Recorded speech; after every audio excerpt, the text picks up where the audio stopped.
Good morning friends. ఇవాళ నేను మీకు సాంబార్ ఎలా చేసుకోవాలో చెప్పబోతున్నాను.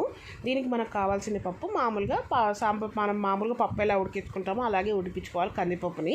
తర్వాత నేను 2 గ్లాసులు కందిపప్పు తీసుకున్నాను. కందిపప్పుకు మనం ఒక గుప్పెడు పచ్చిశనగపప్పు, గుప్పెడు పెసరపప్పు వేసుకోవాలి. వేసుకొని ఇవి బాగా కడుక్కోవాలండి. మంచిగా 2 టైమ్స్ కడుక్కొని వీటిని కుక్కర్లో వేసుకోవాలి. కుక్కర్లో వేసుకొని ఇప్పుడు మనం వేసుకున్నవి కొలత ఏంటంటే 3 గ్లాసెస్ లాగా కొలత అవుతాయండి. సో మనం ఒక 4 to 5 గ్లాసెస్ వాటర్ పోసేసుకొని దీంట్లో కొంచెం పసుపు ఉప్పు వేసేసుకొని స్టవ్ మీద పెట్టుకోవాలి. సో ఇప్పుడు నేను మన సాంబార్ కోసం మసాలా ఎలా తయారు చేసుకోవాలో చెప్తున్నాను. కొద్దిగా మినపప్పు, కొద్దిగా పచ్చిశనగపప్పు, ఎండుమిరపకాయలు అండ్ ధనియాలు,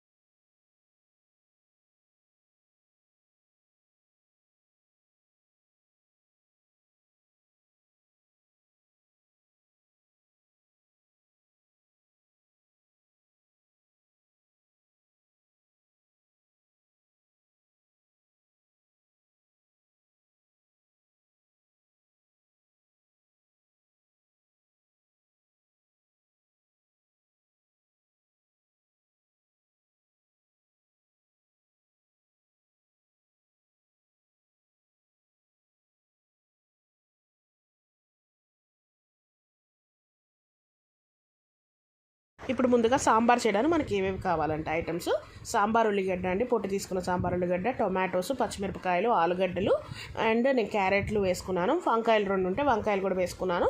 నానబెట్టుకున్న చింతపండు. ఇవన్నీ మనకి సాంబార్ కోసం కావాలండి. ఇవన్నీ ఇంగ్రీడియంట్స్ కావాలి సాంబార్ కోసము. ఇంకేమైనా వేరే వస్తువులు మీకు దగ్గర ఉన్నా కూడా వెజిటేబుల్స్ వేసుకోవచ్చండి హెల్తీగా ఉండడానికి.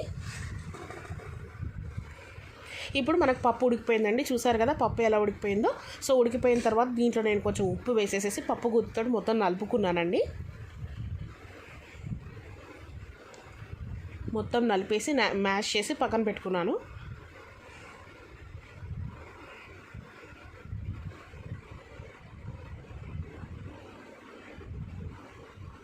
ఇప్పుడు నేను దీన్ని స్టవ్ మీద పెట్టేసేసుకొని ఒక స్మాల్ గ్లాస్ ఆఫ్ వాటర్ పోసేసుకున్నానండి, లైట్గా కావడానికి అండ్ బాగా హీట్ అవ్వడానికి. పప్పు గుత్తితో తిప్పేసుకున్నాను. ఇప్పుడు నేను ఒక్కొక్క వెజిటేబుల్ దీంట్లో ఇన్కార్పొరేట్ చేయబోతున్నాను. దీంట్లో ఫస్ట్ ఉల్లిగడ్డలు అండ్ మిగతా అవన్నీ మనం ఏవైతే కోసి పెట్టుకున్నామో పచ్చిమిరపకాయలు, ఆలు, క్యారెట్ ఇవన్నీ దీంట్లో వేసేయాలి. టమాటోస్ అన్నీ దీంట్లో వేసేసేసి బాగా బాయిల్ అవ్వాలన్నమాట. ఏంటంటే ఈ వెజిటేబుల్స్ అన్నిటిలోకి మన పప్పు అనేది సింక్ అయిపోయి ఫ్లేవర్ అనేది ఎక్స్చేంజ్ అవుతుంది. పప్పు నుంచి వెజిటేబుల్స్కి, వెజిటేబుల్స్ నుంచి పప్పుకి బాగా తిప్పాలండి ఇవి వేసి.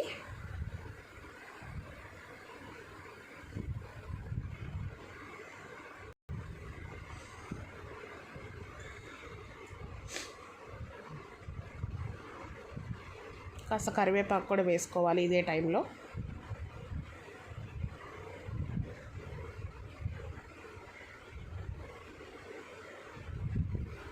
ఇప్పుడు తగినంత ఉప్పు, కొద్దిగా ముందలు వేసాం కానీ అది సరిపోదో బికాస్ వాటర్ కలుపుతాము, ఇంకా మళ్ళీ నెక్స్ట్ చింతపండు పులుసు కూడా కలుపుతాము కాబట్టి ఉప్పు కూడా తగినంత వేసేసుకోండి. తర్వాత నేను ఏదైతే నానబెట్టానో చింతపండు ఒక 15 నిమిషాల ముందల అది బాగా పిసుక్కొనేసేసి చింతపండు రసం తీసానండి. చింతపండు రసం కూడా బాగా పిసుక్కొని దీంట్లో కలిపేసుకోవాలండి. మళ్ళీ ఒక 2-3 టైమ్స్ దాన్ని పిసుక్కొని ఎట్లయినా వాటర్ పోస్తాం కాబట్టి అదేదో దీంట్లో పోసేస్తే సరిపోతుందండి. చింతపండు ఫ్లేవర్ కూడా వేస్ట్ కాకుండా వచ్చేస్తుంది. ఇది కూడా అలా మరుగుతున్న సాంబార్లోనే కలిపేసుకోవాలి. ఇవన్నీ ముందలే కలిపేసేసుకొని సాంబార్ పొయ్యి మీద పెట్టేసేసుకుంటే మెల్లగా బాయిల్ అవుతూ ఉంటాయండి. ఇలా వేసేసుకొని ఈ సాంబార్ని మనం ఒక 10 to 15 మినిట్స్ దీన్ని ఇంతే సిమ్లో పెట్టేసేసి వదిలేయాలండి. అండ్ ఇది చూసారు కదా నేను ఇందాక దీన్ని చేసుకున్నాను కదా, అదనమాట గ్రైండ్ చేశాను కదా వేపినవి, ఆ పొడి అనమాట సాంబార్ మసాలా పొడి. సో ఇలా బాయిల్ అవుతూ ఉండగా అంటే ఒక 15 నిమిషాలు మనం 10 నిమిషాలు వదిలేసాము కదా సాంబార్ని పొయ్యి మీద పెట్టి, 15 నిమిషాలతో ఇలా బాయిలింగ్ అవుతూ ఉంటుంది అనమాట. ఈ టైంలో ఈ మసాలా అనేది వేయాలన్నమాట. ఒక 2 to 3 స్పూన్స్.